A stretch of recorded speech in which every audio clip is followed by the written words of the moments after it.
Schimbările climatice actuale ne afectează profund viața și activitatea economică, atât în mediul rural cât și în mediul urban. În mediul rural, comunitățile au rezerve de apă limitate, fermele și întreprinderile agricole trebuie să stocheze apă ca să poată să-și desfășoare activitatea, dar totul este într-un regim de incertitudine.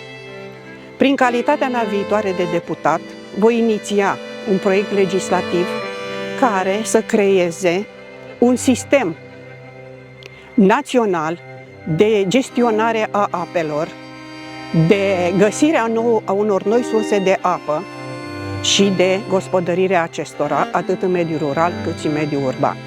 Sunt Mariana Nițu și candidez din partea Partidului Forța Dreptei pentru Camera Deputaților, poziția numărul 5 pe buletinul de vot.